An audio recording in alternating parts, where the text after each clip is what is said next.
As we get ready to celebrate 50 years of independence, we will take you on a journey like no other. It's the journey of the Johnny cake, that mellow bread that Bahamians love. But tonight we are talking about its history. Here's our intern, Wes Calix. In a tribute to the rich cultural tradition of the Bahamas, Johnny cake has emerged as a beloved culinary delight that has stood the test of time. And I'm going to use a cup of sugar. Bahamians, we scoop. My liquid is going to be my cream. And then I love coconut. I love coconut in my Johnny bread. To add, to make it soft, we use what old people used to call lard, but it's called shortening or Crisco. And then we definitely would, for the rising, for it to become to rise, we use baking powder.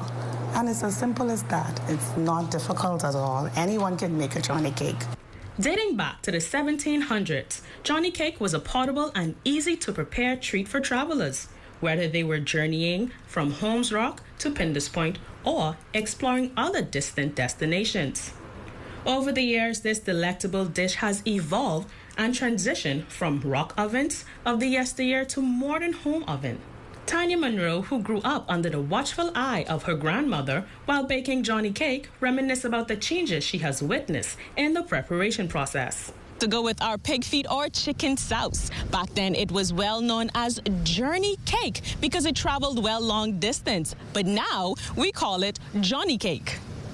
As we celebrate 50 years of independence, Monroe shares that it is very important to hold firm to what we know best as Bahamians, so that 50 years from now, we would still have our authentic Bahamian roots, which is why she kept the techniques that her grandmother and mother taught her. Well, I know now a lot of people use butter.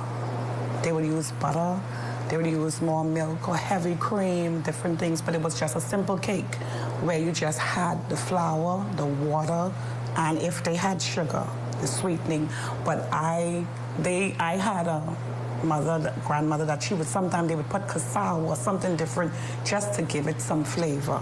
But nowadays, it's just more or less we do everything easy, instantaneously, in a bread kneader, from the bread kneader.